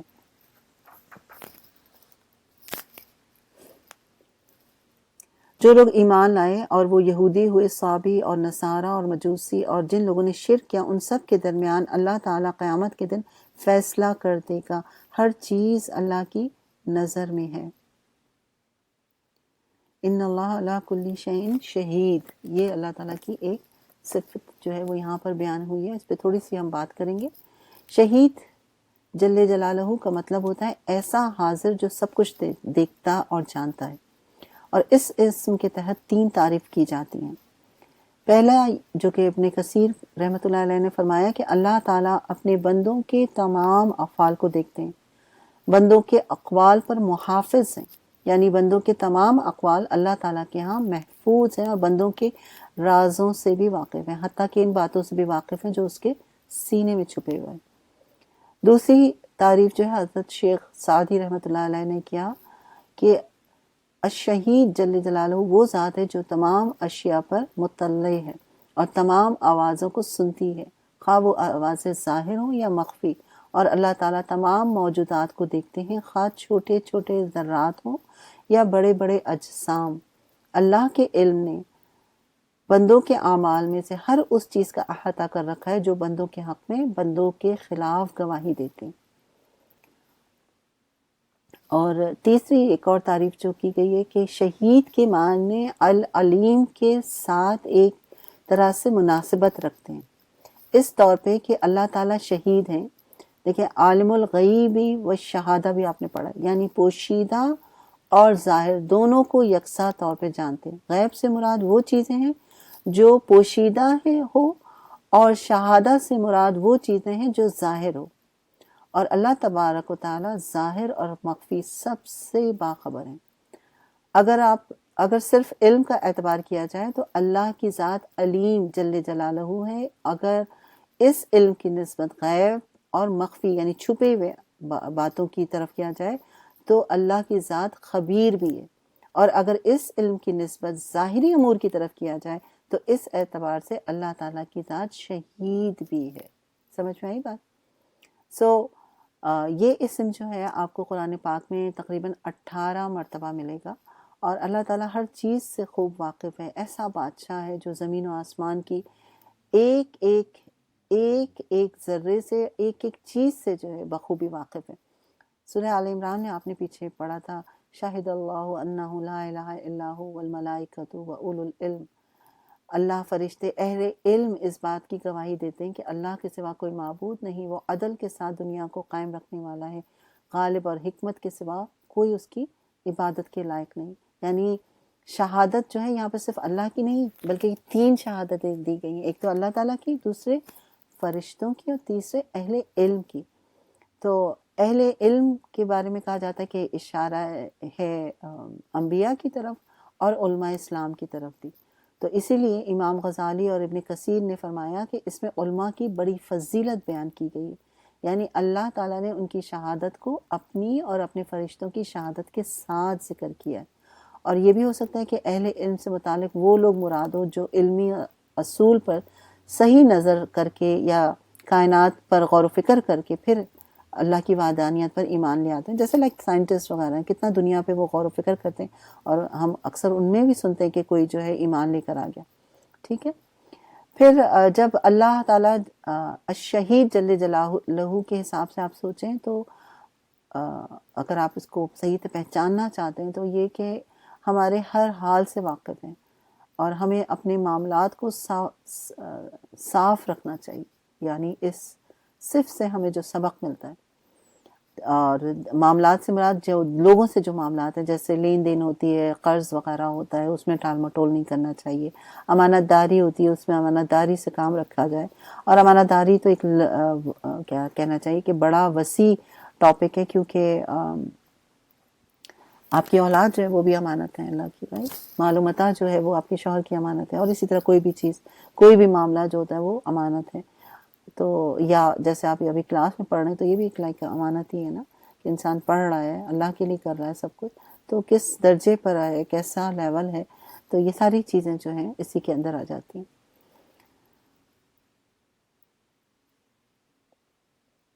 تو خیال رکھنے کی بات یہ ہے کہ اس اسم مبارک سے کہ اللہ تعالیٰ کو انسان ہر جگہ محسوس کرے، اللہ تعالیٰ ہر جگہ ہمیں دیکھ رہے ہیں، کوئی ایسی جگہ نہیں ہے جہاں پر اللہ کی ذات موجود نہ ہو، مطلب وہ ہمیں دیکھ نہ رہا ہو، اس کی گواہ ہر چیز جو ہے ہمارے حق میں یا ہمارے خلاف گواہی دے گی۔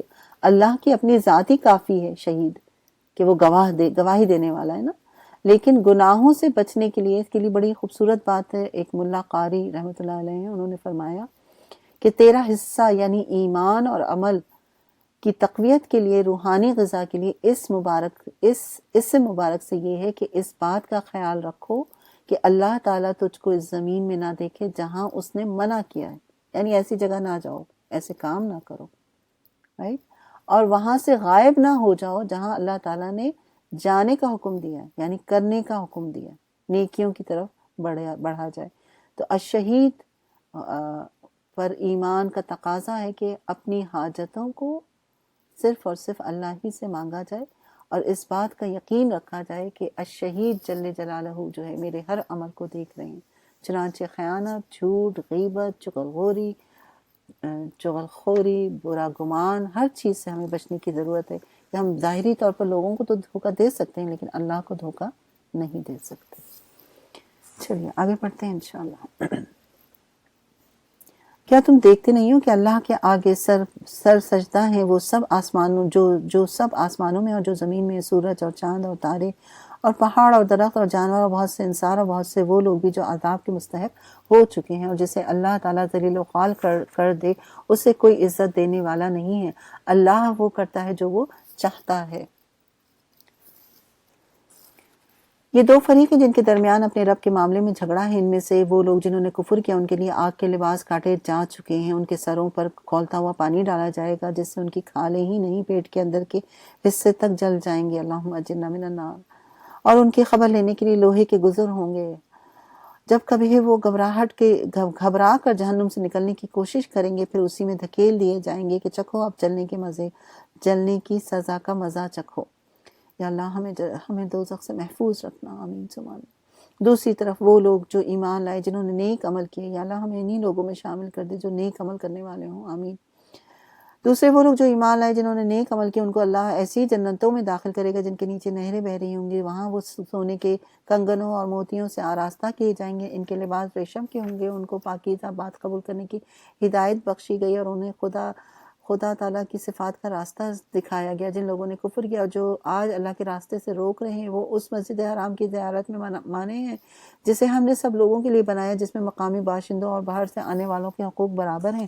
ان کی روش یقیناً سزا کی مستحق ہے، اور اس مسجد حرام میں جو بھی راستے سے ہٹ کر ظلم کا راستہ اختیار کرے گا اسے ہم دردناک عذاب دیں گے، اسے ہم دردناک عذاب کا مزہ چکھائیں گے۔ یاد کرو وہ وقت جب ہم نے ابراہیم کے لیے اس گھر خانہ کعبہ کی جگہ تجویز کی اور اس ہدایت کے ساتھ کہ میرے ساتھ کسی چیز کو شریک نہ کرو، میرے گھر کو طواف کرنے والوں، قیام اور رکوع اور سجود کرنے والوں کے لیے پاک رکھو، اور لوگوں کو حج کے لیے اذن عام کر دو کہ وہ تمہارے پاس ہر دور دراز مقام سے پیدل اور اونٹوں پر سوار آئیں تاکہ وہ فائدہ دیکھیں جو یہاں ان کے لیے رکھے گئے ہیں، اور چند مقرر دنوں میں ان جانوروں پر اللہ کا نام لیں جو اس نے انہیں بخشے ہیں، خود بھی کھائیں اور تنگ دست محتاجوں کو بھی دے، پھر اپنا میل کچیل دور کریں اور اپنی نظریں پوری کریں اور اس قدیم گھر کا طواف کریں۔ یہ تھا تعمیر کعبہ کا مقصد، اور جو کوئی اللہ کی قائم کردہ حرمتوں کا احترام کرے تو یہ اس کے رب کے نزدیک خود اس کے لیے بہتر ہے۔ اور تمہارے لیے مویشی جانور حلال کیے گئے ہیں، ماں سوائے ان لوگوں کے جو تمہیں بتائی جا چکی ہیں، پس بتوں کی گندگی سے بچو، جھوٹی باتوں سے پرہیز کرو، یکسو ہو کر اللہ کے بندے بنو، اس کے ساتھ کسی کو شریک نہ ٹھہراؤ، اور جو کوئی اللہ کے ساتھ شرک کرے تو گویا وہ آسمان سے گر گیا، اب یا تو اسے پرندے اچک لے جائیں یا ہوا اس کو ایسی جگہ لے کر جا کر پھینک دے جہاں اس کے چیتھڑے اڑ جائیں گے۔ کیا زبردست مثال ہے نا؟ وقت نہیں ہوتا، ورنہ چونکہ ہم اسماء پر زیادہ فوکس کرتے ہیں تو وہ وقت وہاں نکل جاتا ہے، ورنہ آپ خود بھی اس پر غور کر سکتے ہیں جب آپ اپنا قرآن پڑھیں۔ تو یہاں پر ایک میں تھوڑی سی بات ضرور کہوں گی کہ اس دفعہ طریقہ کیجئے قرآن کو پڑھنے کا کہ تفسیر والا قرآن اٹھائیے، آپ قرآن پڑھیں اسی میں سے، اور آپ کو لگے گا کہ بہت ساری چیزیں آپ کو ماشاءاللہ سے معلوم ہیں، لیکن کہیں پر آپ اگر اٹک رہے ہو تو فوراً نیچے تفسیر ہوگی، اس کو آپ جلدی سے گو تھرو ہو جائیں گے، ذرا سا پڑھ لیں گے آپ کو سمجھ میں آ جائے گا کہ آپ کیا پڑھ رہے ہیں۔ اسی طرح آپ تراویح کی تیاری میں بھی کر سکتے ہیں، جو پڑھائے جانے والے ہیں آج رات کو آپ کو اندازہ تو ہو ہی گیا ہوگا، تو آپ اس کی تفسیر ایک نظر بس دیکھ لیں، میں یہ نہیں کہہ رہی کہ ڈیٹیل میں جائیں، آپ قرآن پڑھیں اور ساتھ ساتھ جو اس کو بھی دیکھ لیں، تو آپ دیکھیے گا آپ کو بہت تراویح میں بھی پھر لطف آنے لگتا ہے انسان کو۔ یکسو ہو کر اللہ کے بندے بنو، اس کے ساتھ کسی کو شریک نہ کرو، اور جو کوئی اللہ کے ساتھ شرک کرے تو گویا وہ آسمان سے گر گیا، اب یا تو اسے پرندے اچک لے جائیں گے یا ہوا اس کو اس طرح لے جا کر پھینک دے گی جہاں اس کے چیتڑے اڑ جائیں گے۔ یہ ہے اصل معاملہ، اسے سمجھ لو، اور جو اللہ کی مقرر کردہ شعائر کا احترام کرے یہ دلوں کے تقویٰ سے ہے۔ تمہیں ایک وقت مقرر تک ان سے فائدہ اٹھانے کا حق ہے، اور پھر ان کے قربان کرنے کی جگہ اسی قدیم گھر کے پاس ہے۔ ہر امت کے لیے ہم نے قربانی کا ایک قاعدہ مقرر کر دیا ہے تاکہ اس کی امت کے لوگ ان جانوروں کو اللہ کا نام لیں اور جو اس نے ان کو بخش دیے ہیں۔ ان مختلف طریقوں کے اندر مقصد ایک ہی ہے، بس تمہارا خدا ایک ہی خدا ہے اور اس کے تم فرمانبردار بنو۔ اور اے نبی بشارت دے دیں کہ عاجز روش اختیار کرنے والوں کو، جن کا حال یہ ہے کہ اللہ کا ذکر سنتے ہیں تو ان کا دل کانپ اٹھتا ہے، جو مصیبت بھی ان پر آتی ہے اس پر صبر کرتے ہیں، نماز قائم کرتے ہیں، اور جو کچھ رزق ہم نے ان کو دیا اس میں سے خرچ کرتے ہیں، اور قربانی کے اونٹوں کو ہم نے تمہارے لیے شاعر اللہ میں شامل کیا، تمہارے لیے ان میں بھلائی ہے، پس انہیں کھڑا کر کے ان پر اللہ کا نام لو، اور جب قربانی کے بعد ان کی پیٹھیں زمین پر ٹک جائیں تو ان میں سے خود بھی کھاؤ اور ان کو بھی کھلاؤ جو قناعت کیے بیٹھے ہیں، اور ان کو بھی جو اپنی حاجت پیش کرے۔ ان جانوروں کو ہم نے اس طرح تمہارے لیے مسخر کیا ہے تاکہ تم شکر ادا کرو، نہ ان کے گوشت اللہ کو پہنچتے ہیں نہ خون، مگر اسے تمہارا تقویٰ پہنچتا ہے۔ اس نے ان کو تمہارے لیے اس طرح مسخر کیا ہے تاکہ اس کی بخشی ہوئی ہدایت پر تم اس کی تکبیر کرو۔ اے نبی بشارت دے دے نیکوکار لوگوں کو، یقیناً اللہ مدافعت کرتا ہے ان لوگوں کی طرف جو ایمان لائے ہیں، یقیناً اللہ کسی خائن کافر نعمت کو پسند نہیں کرتا۔ اجازت دے دی گئی ان لوگوں کو جن کے خلاف جنگ کی جا رہی ہے، کیونکہ وہ مظلوم ہے اور اللہ یقیناً ان کی مدد پر قادر ہے۔ یہ وہ لوگ ہیں جو اپنے گھروں سے ناحق نکال دیے گئے صرف اس قصور پر کہ وہ کہتے ہیں کہ ہمارا رب اللہ ہے۔ اگر اللہ لوگوں کو ایک دوسرے کے ذریعے سے دفاع نہ کرتا رہے تو خانقاہیں اور گرجا اور معبد اور مسجدیں جن میں اللہ کا کثرت سے نام لیا جاتا ہے سب مسمار کر ڈالی جاتی ہیں۔ اللہ ضرور ان لوگوں کی مدد کرے گا جو اس کی مدد کریں گے۔ اللہ بڑا طاقتور اور زبردست ہے۔ یہ دو صفات جو ہیں یہاں پر آئی ہیں، القوی العزیز۔ یہ وہ لوگ ہیں جنہیں اگر ہم زمین میں اقتدار بخشیں تو وہ نماز قائم کریں، زکوٰۃ دیں، معروف کا حکم کریں اور منکر سے منع کریں، اور تمام معاملات کا انجام کار اللہ کے ہاتھ میں ہے۔ اے نبی، اگر وہ تمہیں جھٹلاتے ہیں تو ان سے پہلے قوم نوح، عاد اور سمود اور قوم ابراہیم اور قوم لوط اور اہل مدین بھی جھٹلا چکے ہیں، اور موسیٰ بھی جھٹلائے جا چکے ہیں۔ ان سب منکرین حق کو ہم نے پہلے مہلت دی، پھر پکڑ لیا۔ اب دیکھ لو میری عقوبت کیسی ہے، کتنی ہی سخت، کتنی ہی خطا کار بستیاں ہیں جن کو ہم نے تباہ کر دیا، اور آج وہ اپنی چھتوں پر الٹی پڑی ہیں۔ کتنے ہی کنویں بیکار اور کتنے ہی قصر کھنڈر بنے ہوئے ہیں۔ کیا یہ لوگ زمین میں چلے پھرے نہیں کہ ان کے دل سمجھنے والے اور ان کے کان سننے والے ہوں؟ حقیقت یہ ہے کہ آنکھیں اندھی نہیں ہوتی مگر وہ دل اندھے ہو جاتے ہیں جو سینوں میں ہیں۔ یہ لوگ عذاب کے لیے جلدی مچا رہے ہیں۔ اللہ ہرگز اپنے وعدے کے خلاف نہیں کرے گا، مگر تیرے رب کے ہاں ایک دن تمہارے شمار کے 1000 برس کے برابر ہوا کرتا ہے۔ کتنی ہی بستیاں ہیں جو ظالم تھی، میں نے ان کو پہلے مہلت دی، پھر پکڑ لیا اور سب کو واپس میرے ہی پاس آنا ہے۔ اے محمد کہہ دو، لوگوں میں تمہارے لیے صرف وہ شخص ہوں جو برا وقت آنے سے پہلے صاف خبر کر دینے والا ہے، پھر جو ایمان لے آئیں اور نیک عمل کریں ان کے لیے مغفرت ہے اور عزت کی روزی، اور جو ہماری آیات کو نیچے دکھانے کی کوشش کریں گے وہ دوزخ کے یار ہیں۔ اے محمد، تم سے پہلے ہم نے کوئی رسول ایسا نہ بھیجا، نہ نبی جس کے ساتھ یہ معاملہ پیش نہ آیا ہو، جب اس نے تمنا کی شیطان اس کی تمنا میں خلل انداز ہوا۔ اس طرح جو کچھ شیطان خلل اندازیاں کرتا ہے اللہ ان کو مٹا دیتا ہے اور ان آیات کو پختہ کر دیتا ہے۔ اللہ علیم ہے اور حکیم ہے، واللہ علیم حکیم۔ یہ دو صفات اور ہیں، اس کو انڈر لائن کر لیجیے۔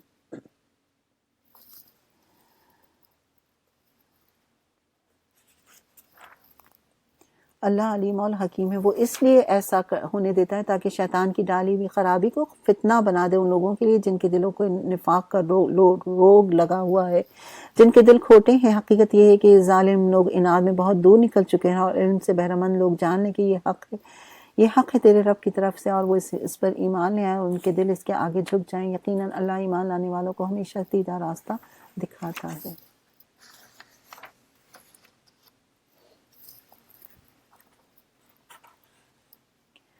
انکار کرنے والے تو اس کی طرف شک ہی میں پڑے رہیں گے، یہاں تک کہ یا تو ان پر قیامت کی گھڑی اچانک آ جائے یا ایک منحوس دن کا عذاب نازل ہو۔ اس روز بادشاہی اللہ کی ہوگی اور وہ ان کے درمیان فیصلہ کر دے گا۔ جو ایمان لانے والے اور عمل صالح کرنے والے ہوں گے وہ نعمت بھری جنتوں میں ہوں گے، اور جنہوں نے کفر کیا وہ ہماری آیات کو جھٹلایا ہوگا، ان کے لیے رسوا کن عذاب ہوگا۔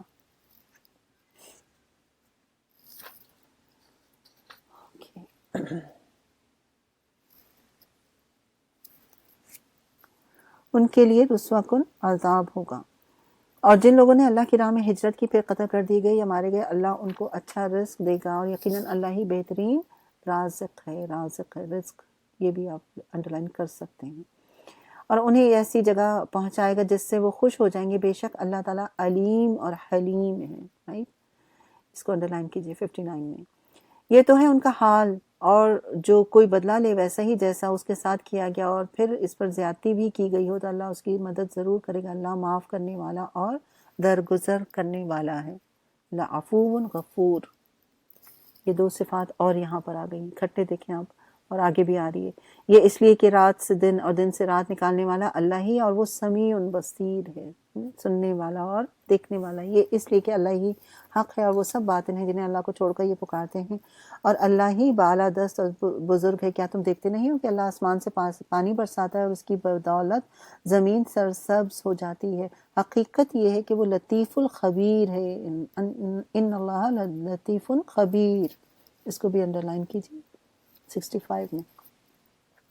اسی کا ہے جو کچھ آسمانوں میں ہے اور جو کچھ زمین میں ہے، بے شک وہی غنی حمید ہے۔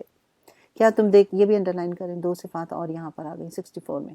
کیا تم دیکھتے نہیں ہو کہ اس نے وہ سب کچھ تمہارے لیے مسخر کر رکھا ہے جو زمین میں، اور اس نے کشتی کو قاعدے کا پابند بنایا ہے کہ وہ اس کے حکم سے سمندر میں چلتی ہے، وہی آسمان کو اس طرح تھامے ہوئے ہے کہ اس کے اذن کے بغیر وہ زمین پر نہیں گر سکتا۔ واقعہ یہ ہے کہ اللہ لوگوں کے حق میں بڑا شفیق الرحیم ہے، یعنی شفقت کرنے والا اور رحم فرمانے والا ہے۔ اور وہی ہے جس نے تمہیں زندگی بخشی، وہی ہے تم کو موت دیتا ہے، وہی پھر تم کو زندہ کرے گا۔ سچ یہ ہے کہ انسان بڑا ہی منکر حق ہے۔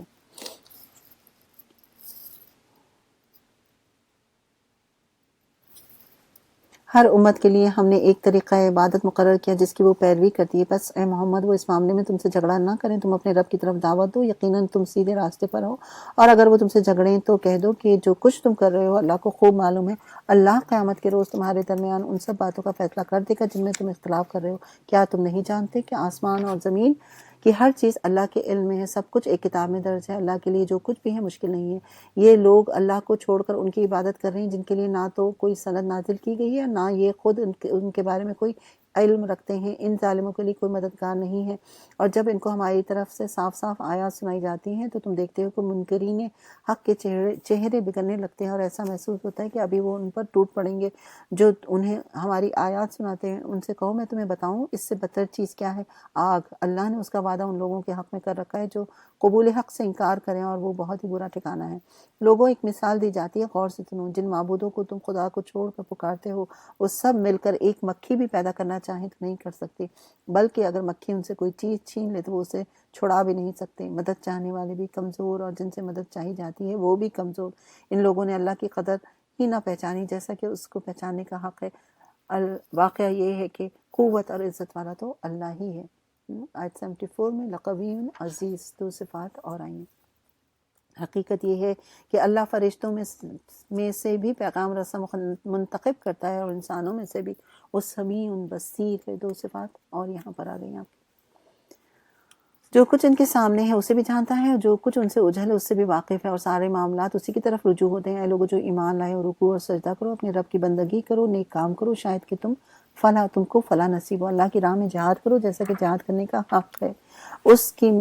اس نے تمہیں اپنے کام کے لیے چن لیا ہے، اور دین پر تم پر کوئی تنگی نہیں رکھی۔ تم ہو جاؤ اپنے باپ ابراہیم کی ملت پر۔ اللہ نے پہلے بھی تمہارا نام مسلم رکھا تھا، اور اس قرآن میں بھی تمہارا یہی نام ہے تاکہ رسول تم پر گواہ ہوں تم لوگوں پر۔ بس نماز قائم کرو، زکوٰۃ ادا کرو، اللہ سے واسطہ ہو جاؤ، وہی ہے تمہارا مولا، بہت ہی اچھا ہے وہ مولا، اور بہت ہی اچھا ہے مددگار۔ رائٹ، یہاں پر مولا جو ہے یہ بھی صفات آئی۔ الحمدللہ رب العالمین، اللہم لک الحمد و لک الشکر، اللہم لک الحمد و لک الشکر کہ ہماری اللہ تعالیٰ نے اس کو مکمل کروا دیا۔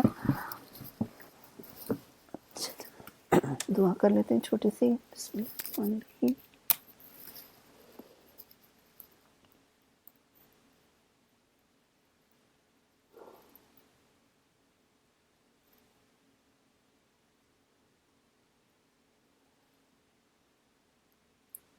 بسم اللہ الرحمن الرحیم۔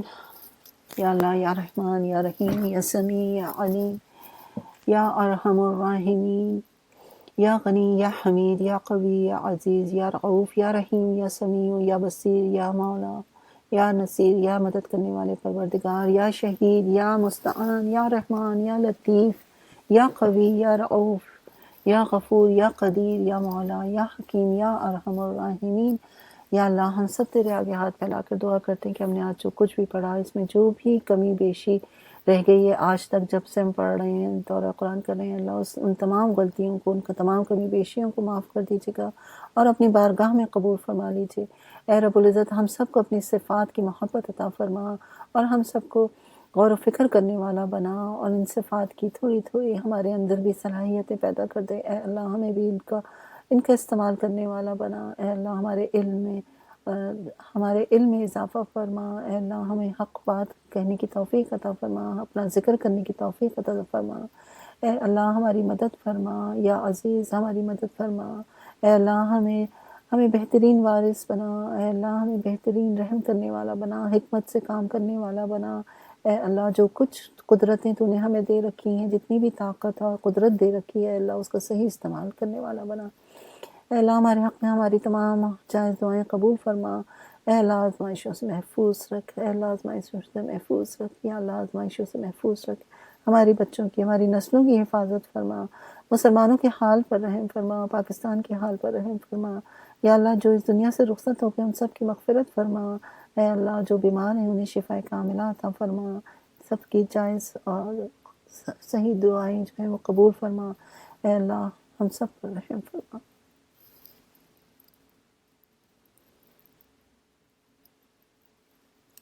سبحانك اللهم وبحمدك نشهد لا إله إلا أنت نستغفرك ونتوب إليك۔ السلام علیکم ورحمۃ اللہ وبرکاتہ۔